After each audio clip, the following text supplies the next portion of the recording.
Welcome inside.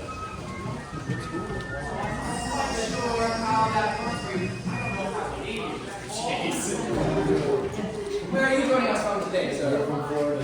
Florida. To give you all your new colonial identities now that you've joined us here in 1773. Now, I do have one question. Would any of you be interested in a short speaking role? It's just one. Oh, perfect. Now, you will be Mr. James Brewer. You're quite upset about the Townsend Acts, as we all are. They taxed anything we needed to make a house. So many of the house rights here were almost put out of business due to these taxes. You're quite upset with that. And when Samuel Adams will address you, say, "Oh, Mr. Brewer," you just stand up and give your line off on Samuel, so you know what it's time. Fantastic. Thank you so very much.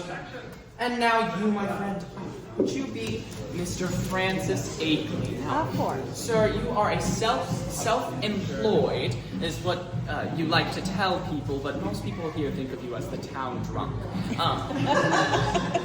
But it's fantastic to see you here. We need as much help as we need. Thank you, Mr. Akeley.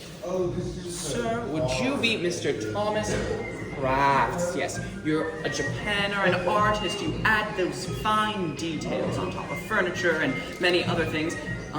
It's how I like to think of it is your job is arts and crafts. It's just like your name. Thomas Crafts. Thank you for joining us today. Thank you. And did I ask where you're joining us from? Ohio. Oh, I'm not quite sure if I know of that fine colony yet, but it's fantastic to meet you. Yes. And you have Mr. Joseph Pierce Hall. You are one of the richest men in England. Yes, you are an upstanding merchant selling fine goods. And you, my friend. Since you know everyone's name, why don't you give it a shot tonight? To begin the meeting? My mother would have a fit if she knew. Well, settle down, Boston. I can hardly hear myself think over the roar of this loud, angry mob. It is clear you are all in need of some words of safety from the man who lives in our ceiling. Sir? Ladies and gentlemen, and patriots from around the world, on behalf of the cast and crew, Historic Tours of America welcomes you to the Boston Tea Party Ships and Museum. Due to the unique nature of this attraction, there is some important safety information of which you should be aware. Please take note of the exit doors around you. In the event of an emergency, the door you just used to enter this assembly room leads back to Congress Street. Once you leave this room, you will be on a floating nautical environment. Please watch your step and use the handrails when boarding ships and using gangways.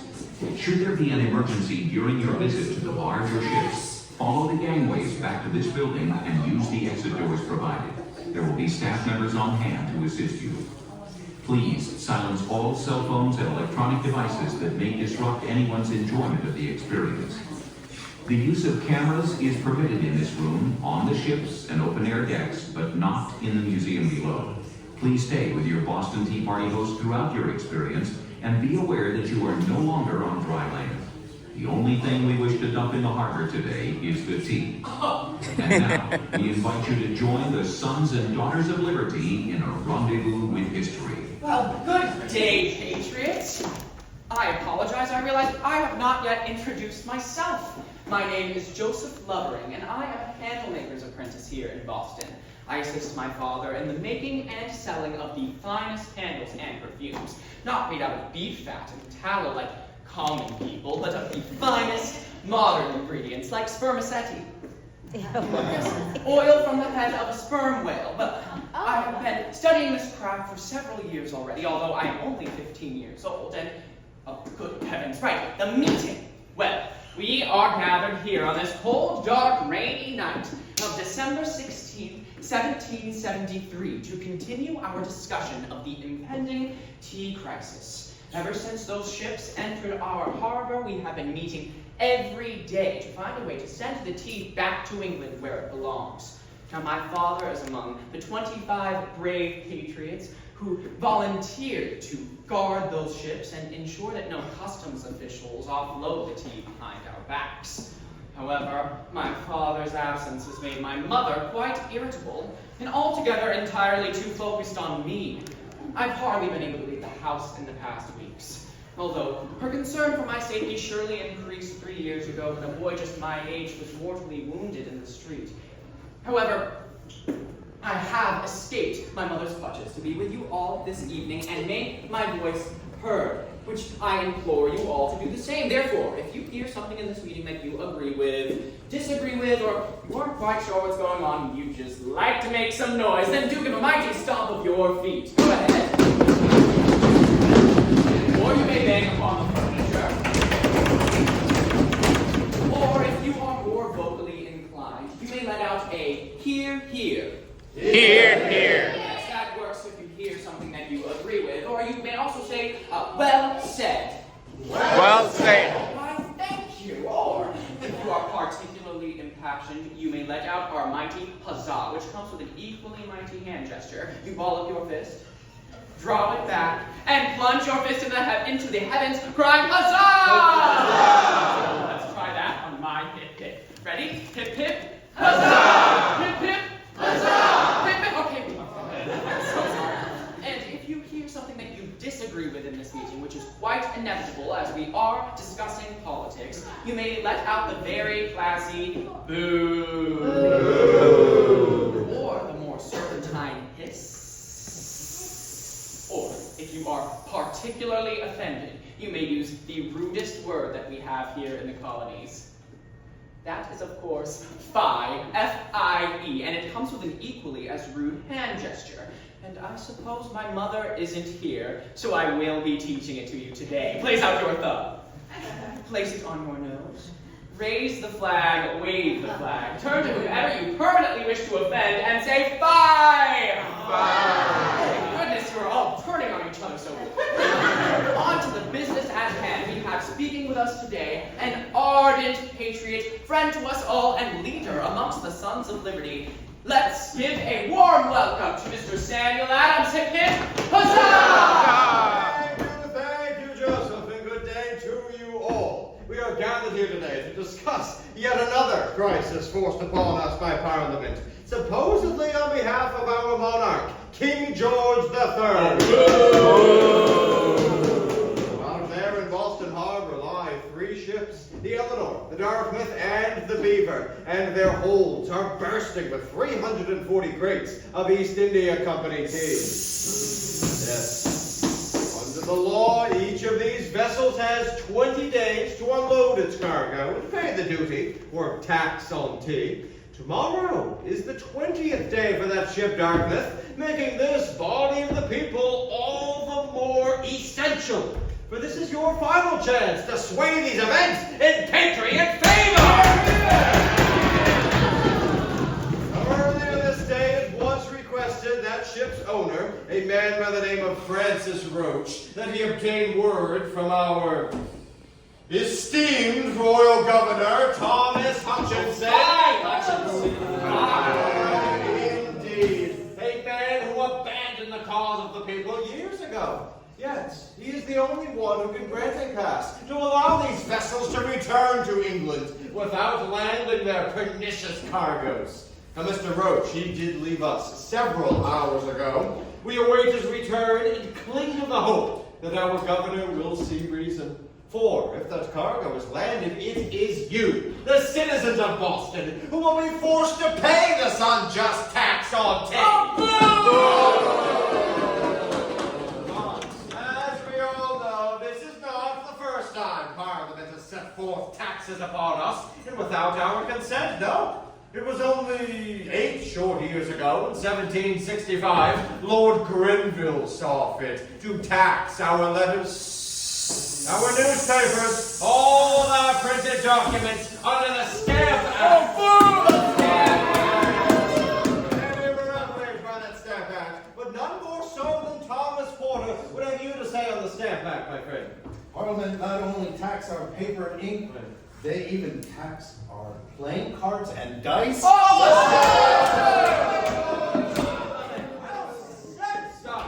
You were told that these taxes you speak of, Thomas, they were meant to repay our debts from the French and Indian War. I say that as a debt we have paid 1,000 times over already. Was it not our fathers, our brothers, many of us here who fought alongside the king's army during that conflict. If there was ever a debt to be paid, I say we did so at the expense of blood, and that is good New England blood. This is a price we have paid far too often. Lest we forget the 5 innocent Bostonians who were gunned down on King Street in March of 1770. Massacred by the very British regulars who were sent to protect our streets. But, thanks to the work of my cousin, John Adams, we gave those men a fair trial, and the entire 29th Regiment was soon recalled out of Boston thereafter. But the recall of one regiment alone, not enough. No. No, I say nothing short of a total evacuation of the town by all of these bloody back troops. That will satisfy the public mind or preserve our peace. Our cries, friends, loud, valiant as they may be, are not heard by those in Parliament.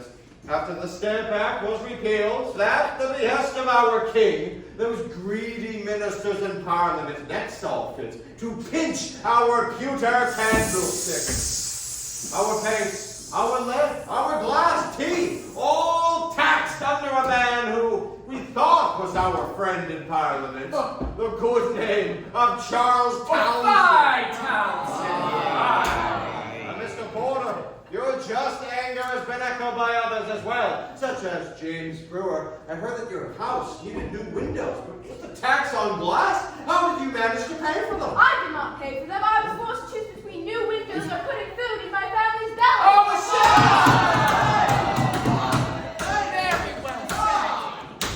Fear not, James, and fear not, family, for it is in response to these outrages here, us merchants, we did band together. We signed non-importation agreements, stating that we would no longer buy or sell any of these unjustly taxed goods. Well said. And many of the women in Boston, our daughters of liberty, joined in as well, with non-consumption agreements, promising that these English goods would not enter their patriot home. It is by your united efforts, by your united resolves, that you forced many of these Townshend duties to be repealed. But there appears to be an ever-growing hole in the purse of the English treasury, and now their greedy eyes have once again turned to our tea.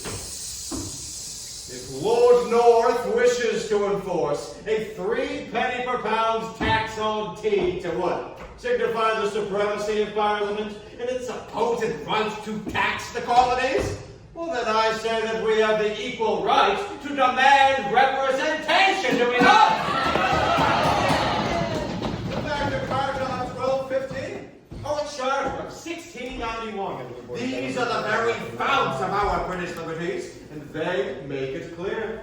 No British subjects can be taxed without consent of their representatives. Well, we must all cling to the spirited words of my mentor, James Otis, and say that if you know in Boston that taxation without representation is tyranny, and the time for petition and compromise is over! Huzzah! Stop the meeting! Mr. Roach has returned. The governor's word is in. Thank you, see. The governor is willing to grant anything consistent with the laws and his duty to the king, but orders that the vessels cannot leave unless the cargo is unloaded as the law demands. And what say you all to this? There you have it. Our governor refuses to send this tea back to England. I dare now say the time has come for you, the people of Boston, to decide what to do. Here, here! For that, I turn to you, Joseph. Here, here! Oh, yes. What do you think we should do with this tea, my friend? Well, perhaps I say salt water and tea should mix this night. But it's not have to be perhaps a more formal vote. Yes, an excellent idea. Let's follow you. All those in favor of destroying this tea, say aye! Aye! All those opposed?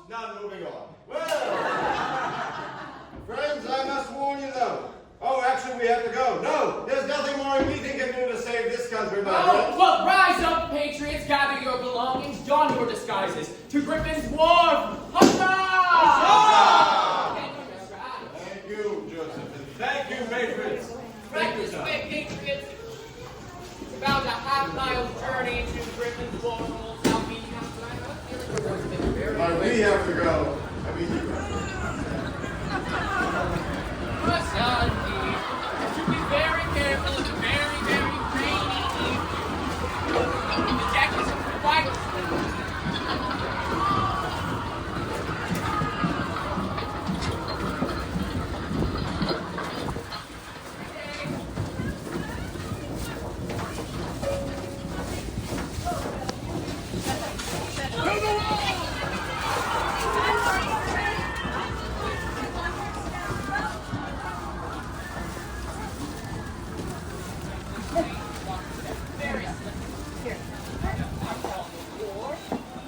Yeah, turn around. Thank you for your spirited words, Mr. Brewer. Thank you. Yes. Yes, fantastic. You come this way, Ashley, madam, on the road. Thank you, my friend. We're gonna go down below next. As we do, watch your step, use your handrails. We have safe here, most of that safety first, and Tracy second. We're gonna head this way, my friends. Back around the mass and join the line. Thank you. Joe.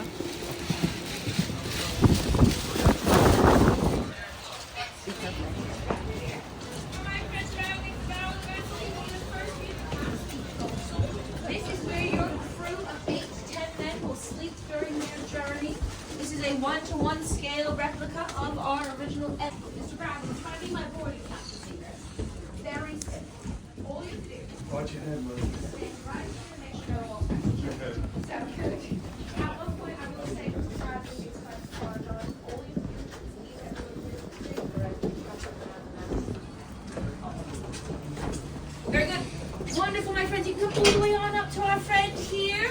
Welcome aboard. For those of you just coming down the stairs, on the wrong continue side. forward, around the bow, and make your way into a nice line along the cargo hold walls. Very nice. Welcome down below, my friends. Hello, one and all.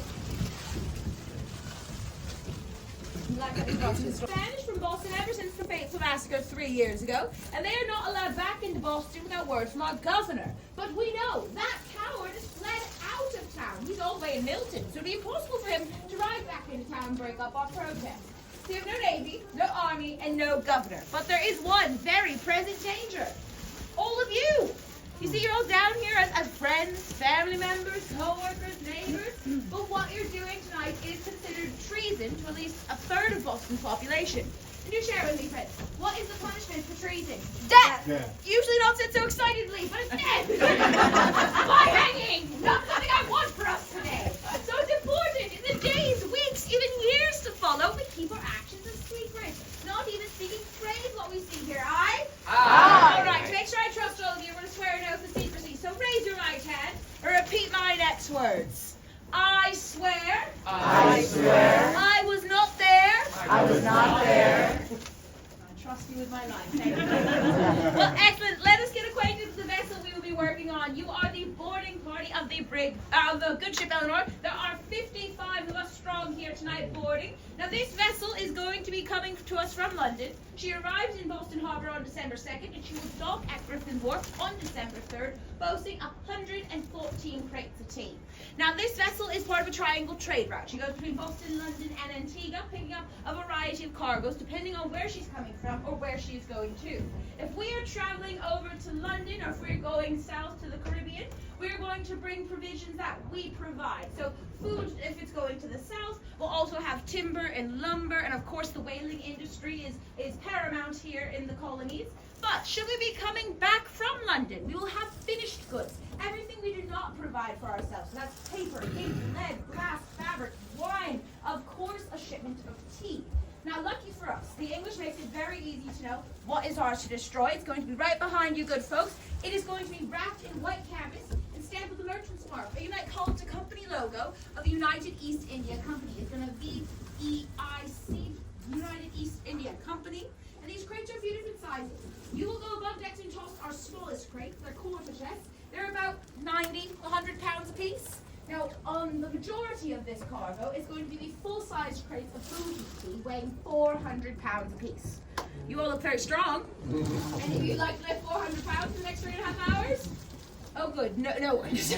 We'll have to come up with some engineering, as the stairs I'm on right now don't exist in my day. They're here for you. You're welcome. But in my day, they take up too much cargo space. So we're going to use something called a block and tackle, or a rope and pulley system, in pairs, hoisting up those 400-pound crates of tea. Above decks, you're going to have more city-handed folk, painter, your lawyer, your doctors. They will be ready with their hatchets to cut through the layers of waterproofing. Again, across the Atlantic Ocean, you want your cargo to stay as dry as possible. So they're very well sealed. On the outside, you have that white canvas you can see. Under that is a wooden crate. Under that, a very thin soldered shut lead foil lining, which doesn't harm our health in any way. And when we get past that, that is when you finally get to the densely packed tea. However, when we crack open these crates, we do notice that most of this tea has gone stale, even some growing mold. So when we get on board, we have to take off our hats, we take off our boots. Some men even take their fingers, and they have to physically scrape and break loose this densely packed tea. This will take us 3.5 hours. But within that time, we successfully destroyed 92,616 pounds of tea into Boston Harbor. Now in our day, that's 10,000 pounds sterling was Majesty's currency. But in your modern currency, that is $1.5 million worth of property damage! So I say we should get to it, but to do so we must stay quite organized. So everyone here on the starboard side, oh my lovely pair, do an about face turn, join the queue on the other side. Everyone here on the port side, you're going to follow my boarding captain. Boarding captain, raise your hand. Excellent. She's going to lead the way. It's very simple. You're going to head on in, stay to your right, counterclockwise around the mast, and you can head back on out. All I ask is do stay to your right as you travel. What you are making your way into is called the aft cabin. This is where your captain will small destroy. He will be on board and he may no toilet. However, he may actually when you rise back above, this is your chance to destroy tea, document your treason, and please ask any and all questions of myself, of course, young Mr. Lovering upstairs.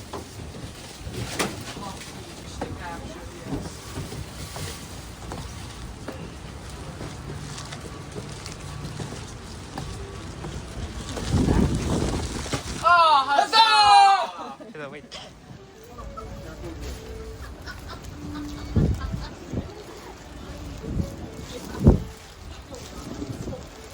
Shad, you ready? Okay. Yeah. Ready?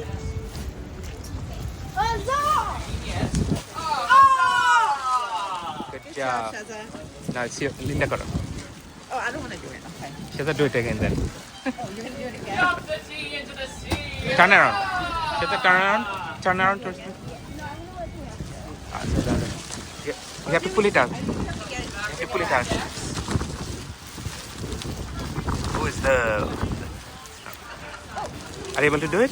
Need help? Yes, we want to continue our walk down to the starboard side of the vessel. You can explore. Go ahead. Yes, you continue this way. Go ahead, Shazza. It's true, yes. Or not quite jasmine. We have young hyson green tea and singlow are two green teas. Nice in aroma.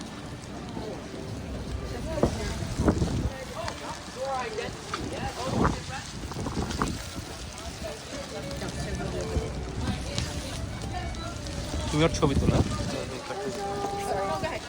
Continue.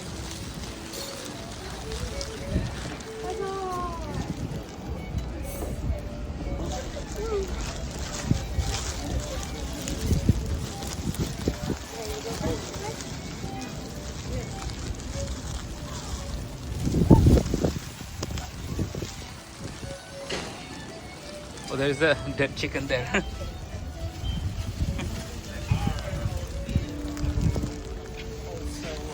There is a dead chicken over there.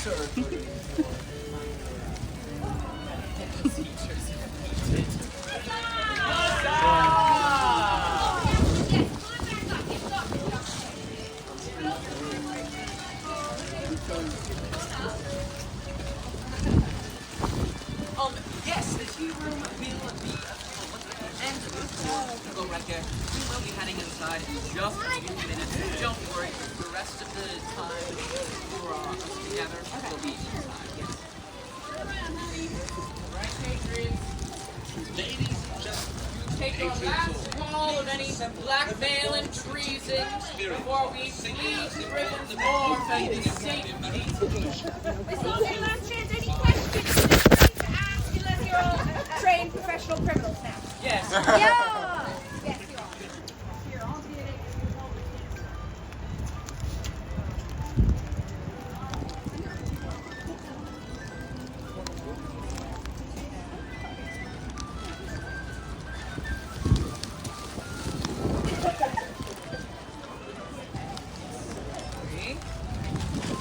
Continue exploring the vessel if you would like, Patriots.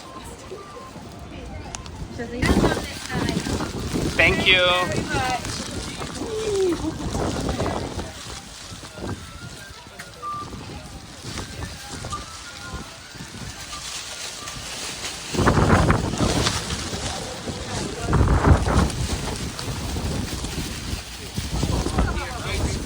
Yes.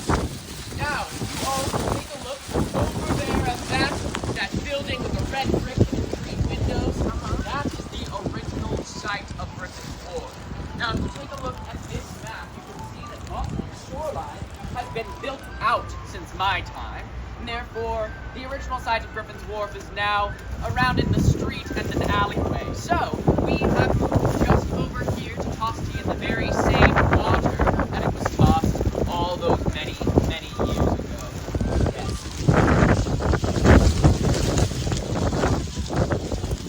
Let me see if we have all of our papers. Wait, just a few more. Now, Mr. Crane, sir, yes, how do you feel? How are you feeling after your treason? I feel all right. Very good. That is very good. Now, my friend, this is my neighbor, Mr. Crane. Sir, you come up and join me, yes? Mr. Crane is known as the strongest man here in the colony. However, he is also known as one of the clumsiest men here in the colony. Yes, and you were in charge of 2,800-pound tea chest. And that was not too heavy. However, it was too heavy for Mr. Crane's throat, which snapped, setting the tea chest firmly down on his head. Oh no! Oh, luckily you did sidestep it. And right into the block and tackle, knocked you out cold. No! Friends, he's unconscious. What should we do with his body? Let's decide inside.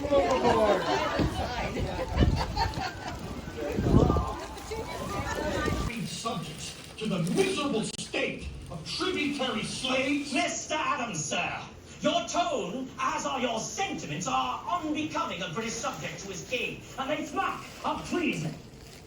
True patriots cast their nets into the sea. Our port is closed to all countries. Our elected government is abolished and our charter is gutted. Your Majesty, these acts are intolerable. Okay.